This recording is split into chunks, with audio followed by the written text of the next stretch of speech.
Bunda Haya Sukmono bersama tim Manakib Online Internasional yang bekerja luar biasa, penuh cinta, penuh dedikasi, yang menjadi wasilah, menjadi jalan, menjadi apa namanya, pendorong kita semua ya berjumpa dan berkhidmat dalam majelis yang diridhoi Allah ini. Kemudian yang berbahagia malam ini, alhamdulillah yang mulia Ibu Haja Ardianti atau Syekh Tiani sebagai pemangku hajat. Ini dari Hong Kong ya Ibu ini ya. Eh, Semoga dengan wasilah manakib online internasional malam ini Iya, Allah Pak Kiai memberkahi. dari Hong Kong deh. Oh ya, alhamdulillah luar biasa. Semoga dengan wasilah, dengan barokah manakib online internasional malam hari ini Allah memberkahi semuanya, segalanya Amin. selamanya untuk Ibu Amin. Kristiani Adiani dan keluarga besar beliau mempertebal, memperkuat, memperluas keimanan, ketakwaan dan hikmat beliau di dalam Amin. keagamaan, di dalam negara dan torikoh ini, menambah-nambah ilmu, rezeki, keberkahan beliau dan keluarga besar, Amin. meringankan Amin. segala urusan, perkara, mengangkat segala kesulitan, dan mengabulkan Amin. segala hajat yang terbaik untuk dunia dan akhirat. Doa yang Amin. Ya. sama untuk kita semua, dan juga untuk petugas manakib malam ini yang bekerja dengan penuh kekhusyuan, ketulusan. Uh, Bapak Ibu, ikhwan akhwat, para pencinta kesucian jiwa sekalian, alhamdulillah kita memasuki bulan Ramadan ketiga pada tahun 8 Sina Rasa hari ini. Ini saya ingin berbagi keprihatinan ya dari hal-hal yang menjadi fokus perhatian saya. Saya yakin di antara Bapak Ibu Iwan Ahwat semua pernah mendengar atau mungkin bahkan mengikuti kira-kira seminggu yang lalu ya, 6 atau 7 hari yang lalu ada kehebohan ya di Jakarta di kampus UI.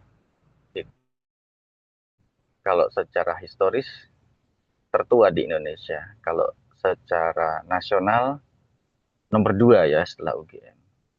Terutama di Fakultas Hukum ada kejadian yang sekilas mengingat semua di mana ada 16 siswanya itu bikin kayak grup chat gitu ya yang isinya itu segala macam perkataan, segala macam ungkapan yang bukan hanya tidak sopan tapi juga merendahkan dan ada pengakuan terjadi pelecehan atau kekerasan seksual dan ini cukup mengejutkan sekali bagi dunia pendidikan di jagat terutama pendidikan tinggi gitu ya.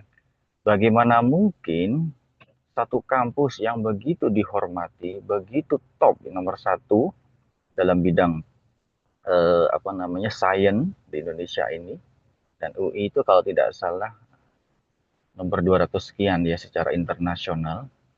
Apalagi di fakultas hukumnya ya itu ada bukan hanya satu dua tiga orang siswanya atau lebih dari 16 dan saya yakin mungkin ada lebih dari itu yang terlibat dalam sebuah budaya, sebuah praktik yang melanggengkan atau mengglorifikasi atau membudayakan, merendahkan orang lain secara tubuh, secara fisik, dan secara seksual.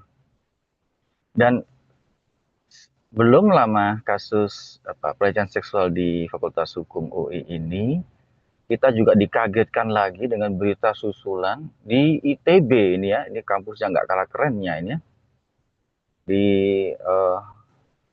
Fakultas Tambang ada budaya rupanya menyanyikan lagu bersama-sama yang isinya itu lagu-lagu yang melecehkan perempuan sesungguhnya ya. Dan beruntun kemudian di eh, atas Pajajaran. Nah, bagi kita yang mungkin tidak apa namanya secara spesifik atau secara khusus mengikuti berita-berita kayak begini itu mungkin kaget tercengang ya. Sesungguhnya peristiwa-peristiwa seperti ini, kekerasan seksual atau tindakan-tindakan amoral, asusila yang terjadi di kampus itu sudah cukup lama terjadi dan banyak terjadi sesungguhnya. Bahkan bukan hanya di kampus ya, kalau kita bicara, kalau tidak salah, itu tidak kalah mengerikannya itu di pesantren-pesantren juga banyak terjadi peristiwa-peristiwa kekerasan seksual, pencabulan yang dilakukan oleh orang-orang yang paling dihormati di lembaga tersebut, kiainya, pengasuhnya, pimpinan pondok pesantren ya. Dan ini juga dengan kasus yang mengerikan ya. Belum lama itu terjadi di Nusa Tenggara, yang pernah heboh kemarin di Bandung, pernah terjadi di Jombang, di Makassar, di Madura, di Magelang, di banyak tempat ya, di Sumatera itu berulang-ulang. Ya, belum lama ini juga ada seorang dai terkenal yang juga dituduh melakukan pelecehan terhadap santriwatinya.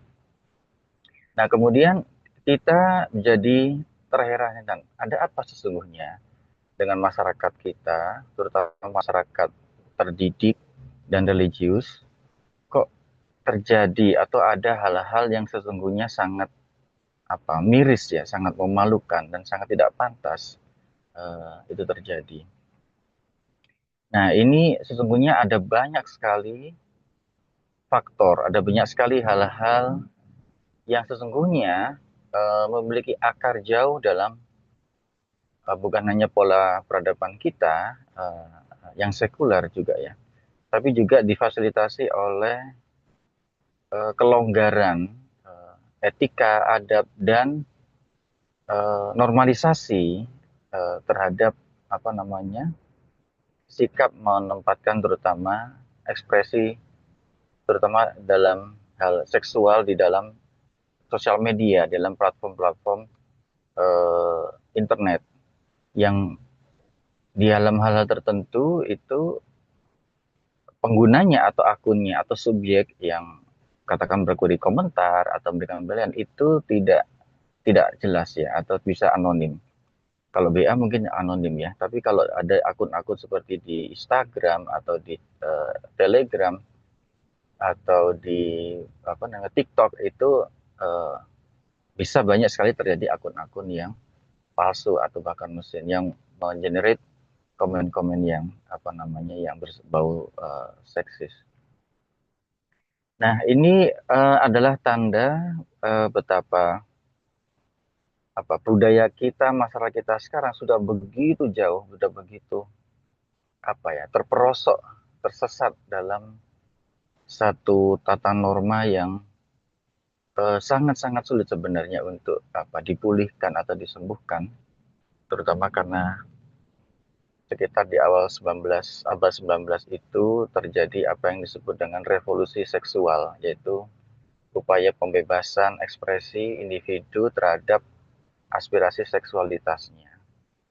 Nah, masalahnya kemudian ekspresi seksual ini itu berkedok ideologi liberalisme, tetapi kemudian dimanfaatkan oleh banyak pihak atau sengaja berkedok liberalisme itu dalam dunia industri ya, sehingga eh, ada banyak sekali fenomena-fenomena yang kalau kita melihat itu sangat miris, misalkan produksi konten-konten pornografi, kemudian normalisasi keterbukaan tubuh di media-media yang dulunya tertutup ya, di film-film, di acara sitkom, di acara komedi, di bahkan di hal-hal yang sifatnya virtual seperti game online itu terjadi normalisasi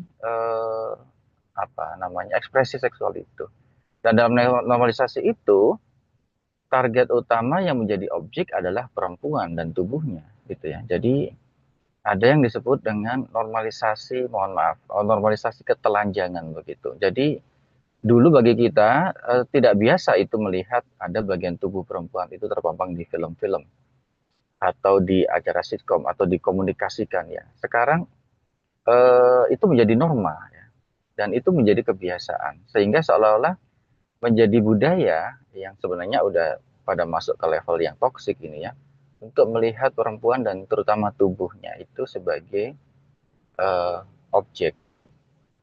Nah, masalahnya konsumen utama dan pencipta utama dari dunia ini ya tetap dunia laki-laki gitu ya karena yang kemudian mengenerate kebutuhan dan mengambil keuntungan dari fenomena seperti itu ya laki-laki. Kenapa yang ada terlibat dalam chat grup Fakultas Hukum UI itu semua laki-laki misalkan ya. Ya itu make sense ya, karena memang itu dunia mereka, itu percakapan mereka. Dan kebetulan itu salah satu bidang yang saya pelajari ya, seksualitas, maskulinisme dan seksualitas dan kelaki-lakian. Salah satu cara bagaimana laki-laki mengekspresikan identitasnya itu dengan melihat perempuan sebagai objeknya. Dan salah satu objek yang paling relevan, paling cocok, ya objek seksualitas ya. Nah, di jalan ekspresi ini hanya ada bentuk ekspresi yang sifatnya itu eh, formal gitu ya, diatur oleh etika, dikendalikan oleh eh, tata etika yang bersifat formal sehingga tidak nampak frontal. Namun di bagian seperti apa namanya, ini kayak kalau istilahnya gunung es itu di bagian pasar gelapnya ini ya, di bawah permukaan itu banyak sekali terjadi kultur-kultur toksik di mana ekspresi-ekspresi objektifikasi terhadap terutama tubuh perempuan itu muncul dengan sangat liar dan banyak sekali ini difasilitasi oleh uh, sosial media sesungguhnya gitu ya. Nah, sebelum kasus ini sebenarnya ada sudah banyak gejala-gejala budaya seksual yang toksik itu. Di antaranya munculnya kalau di kampus-kampus itu akun-akun Instagram kampus cantik ya. Di UGM itu ada UGM cantik, ada UI cantik, ada ITB cantik. Yang di situ isinya foto-foto mahasiswi-mahasiswi, siswi-siswi, kemudian dikomentari begitu ya. Nah, ini nih, sosmed ini membuat kita mendorong komentar-komentar. Jadi dulu kita itu kalau punya opini, punya penilaian itu tidak harus diungkapkan, tidak harus di-share ke orang lain. Sosmed ini menciptakan budaya di mana semua itu seolah-olah harus diekspresikan, ditunjukkan ke orang lain, di-share gitu ya. Termasuk komen-komen yang tidak pantas. Dan kemudian menjadi budaya. Nah, sesungguhnya ini sudah cikal bakal ya, bagaimana komentar-komentar tidak hormat, komentar-komentar melecehkan itu sudah menjadi eh, tradisi pola pikir, terutama di kalangan anak muda laki-laki, termasuk anak muda yang terdidik ya mas, siswa-siswa ini juga. Nah, saya kebetulan atau bukan kebetulan juga di UGM itu kan banyak terlibat dalam penanganan kasus-kasus kekerasan seksual ini di komite etiknya dan sebagai satgas juga. Jadi dan banyak yang terlibat dalam kasus ini ya siswa juga paling banyak, tapi ada juga dosen-dosen yang sesungguhnya punya posisi yang terhormat ya. Belum lama tahun kemarin UGM memecat salah satu guru besar Fakultas Farmasi karena juga terlibat kasus-kasus kekerasan seksual. Korbannya lebih dari 10 dan itu kasus yang sangat memalukan, sangat besar gitu ya. Dan banyak di antara pelaku-pelaku ini bukan orang-orang sembarangan, bukan orang-orang yang nggak ngerti, tapi orang-orang yang pinter dan punya prestasi. Jadi kita ada hubungan kecerdasan, nampak kesopan santunan orang itu dengan perilaku kekerasan seksualnya. Nah, jadi sesungguhnya budaya kalau bisa saya sebut seksis ini sudah sangat jauh mengakar dalam masyarakat kita dan difasilitasi oleh kehidupan industri kita dan media yang kita tonton ya. Sekarang itu acara-acara komedi aja kalau Bapak Ibu lihat di TV-TV kita aja ya. Ada acara komedi-komedi tertentu yang mendatangkan bintang-bintang tamu perempuan yang kemudian mereka datangkan untuk dikomentari minimal dari fisiknya, kecantikannya, aktivitasnya, sampai ada humor-humor yang mengarah kepada sensualitas mereka. Dan itu menjadi apa namanya bagian jadi selling point dari acara-acara itu yang melibatkan figur-figur komedian yang terkenal, banyak orang menyukainya, gitu ya, termasuk anak-anak, termasuk ibu-ibu. Dan ini kemudian membangun budaya objektifikasi itu terhadap tubuh perempuan. Belum lagi kita melihat film-film kita ya, film superhero, film-film horor, semua media kita, iklan kita yang kita lihat semuanya itu menunjukkan eh, budaya seksisme yang sangat kuat sesungguhnya. Nah, kemudian sesungguhnya apa hubungannya dengan kita di Torikoh ini? Saya kira sangat banyak ya. Di dalam Torikoh ini kita punya tanbih. yang saya kira itu adalah benteng kita dari untuk merendahkan orang lain ya. Wasilah-wasilah tanbih kita untuk sesama dengan orang yang sederajat, jangan sampai terjadi perpecahan dengan orang yang lebih rendah, jangan sampai kita merendahkannya dengan orang lebih tinggi, harus saling gotong royong. Kita dalam tanbih diajarkan untuk menjaga kesatuan, kehormatan, respek, menjunjung tinggi manusia itu sebagai ciptaan Allah yang paling tinggi. Karena Allah muliakan manusia. Sementara tindakan kekerasan, pelecehan seksual itu adalah tindakan yang sangat merendahkan manusia, terutama dalam hal ini perempuan. Dan kalau kita lihat konteksnya, bagaimana itu bisa terjadi di pesantren misalkan ya, atau dilakukan oleh para kiai-kiai. Ini mungkin saya perlu tambahkan sedikit bahwa supaya agak imbang ya, perilaku kekerasan seksual di dunia agama itu sesungguhnya bukan hanya terjadi di dunia Islam ya, Bapak Ibu sekalian. Kalau kita melihat kasus-kasus kekerasan seksual di gereja Katolik itu lebih mengerikan lagi itu ya. Saya dulu di Australia itu ada satu gerakan, ini juga sekali muncul di Prancis, di Eropa, di mana para korban pastor-pastor gereja Katolik itu mengungkapkan pengalaman mereka dulu waktu masa kecil gitu ya. Dan jumlah mereka itu bukan puluhan, bukan ratusan, tapi ribuan ya. Di Australia aja tahun 2017-18 itu ada lebih dari 3.000 orang yang pernah mengaku itu diperlakukan tidak senonoh oleh pasturnya waktu masa kecil. Kemudian kemarin di Eropa. Jadi lebih mengerikan di dunia gereja itu. Kemudian di dunia Buddha juga seperti itu. Jadi ini terjadi di banyak uh, di agama-agama besar di mana ada memang predator-predator seksual yang berkedok atau mengambil kesempatan menjadi pemimpin-pemimpin agama gitu ya. Jadi ini mereka memfasilitasi menggunakan agama sebagai jalan mencari keuntungan seksual gitu.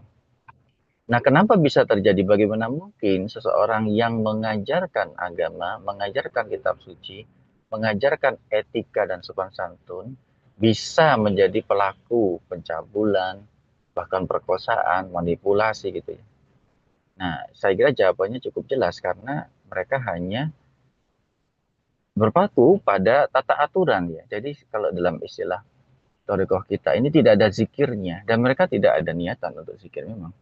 Saya kira kalau fokusnya itu kepada ingatan pada Allah, pada Tuhan, itu pasti tidak akan terjadi. Jadi tanbih dan zikir itu saya kira adalah benteng kita dari tindakan-tindakan pelecehan seksual itu. Dan mungkin sangat penting bagi kita semua untuk mengetahui ya beberapa bentuk kekerasan seksual karena mungkin ada bentuk-bentuk yang kita tidak tahu kalau itu bentuk kekerasan seksual. Misalkan mengomentari tubuh seseorang yang merendahkan, meskipun tidak secara fisik melukai, itu termasuk kekerasan seksual. Atau menyentuh bagian tubuh tanpa concern atau tanpa izin ya seseorang dan membuat seseorang itu merasa tidak nyaman, tidak enak, itu juga termasuk kekerasan seksual ya. Ada kasus-kasus yang pernah saya tangani di UGM itu di mana pelakunya itu nggak ngerti kalau itu kekerasan seksual ya, sudah punya hubungan pacaran ini sudah nggak jelas juga ya, kemudian pegang-pegang sentuh-sentuh, nah pacarnya ini merasa risih, merasa nggak nyaman gitu, dilanjutkan sama dia, nah kemudian dilaporkan. Nah jadi kita perlu hati-hati juga ya. Dan ingat, jangan penting juga bahwa kekerasan seksual itu tidak harus terjadi antar berbeda jenis gitu ya, laki-laki terhadap perempuan. Ada kasus-kasus di mana sesama jenis itu terjadi gitu ya, pelakunya laki-laki, korbannya laki-laki juga gitu ya, dengan sentuhan-sentuhan yang berbeda. Itu terjadi di UGM itu pernah ada satu dua kasus yang saya ikut komite etiknya. Terus di tempat lain juga seperti itu. Atau eh, apa namanya perempuan terhadap laki-laki ya, tapi ini sangat jarang. Jadi kita juga perlu hati-hati gitu ya untuk bersikap mengomentari seseorang memanggil seseorang atau memberikan penilaian itu apakah termasuk dalam kategori kekerasan seksual atau tidak, atau bahkan menyebar ya foto-foto, gambar atau adegan yang bernuansa seksual itu juga ke dalam platform. Kadang-kadang kita tidak hati-hati, misalkan ada share-sharean dari orang yang kita kenal, ya, kemudian kita enak aja tanpa men-screening, tanpa filter, membagikan. Nah, itu secara tidak langsung kita sebenarnya ikut melakukan tindakan kekerasan seksual. Kalau kontennya itu mengandung apa namanya konten yang tidak senonoh dan melibatkan privasi orang lain.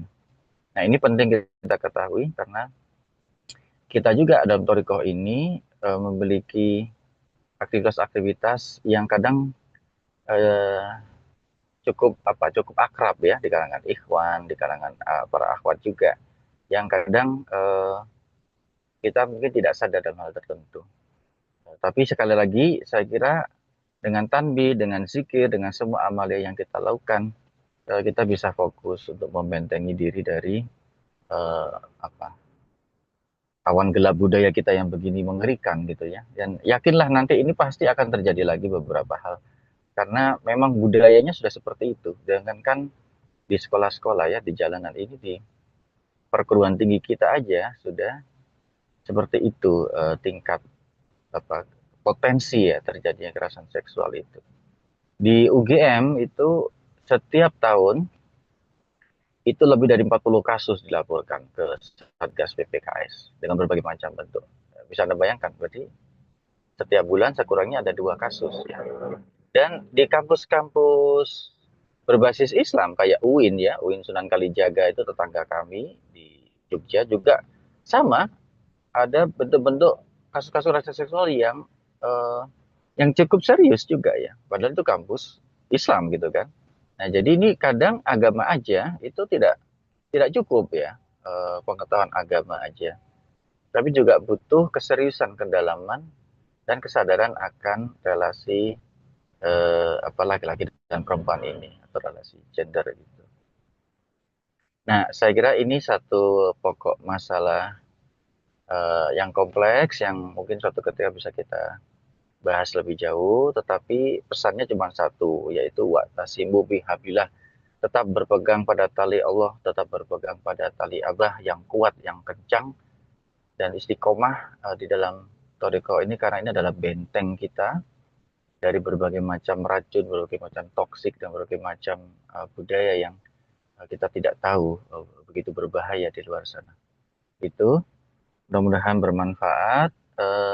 Semoga Allah memberkahi semuanya segalanya selamanya. Bi barakah wal karamah bakas Al-Fatihah. A'udzubillahi minasyaitonirrajim. Bismillahirrahmanirrahim. Alhamdulillahirabbil alamin. Ar-Rahmanir-Rahim Maliki yaumiddin. Iyyaka na'budu wa iyyaka nasta'in. Ihdinas siratal mustaqim. Shiratal ladzina an'amta 'alaihim ghairil maghdubi 'alaihim waladdallin. Kurang lebihnya mohon maaf. Wassalamualaikum warahmatullahi wabarakatuh.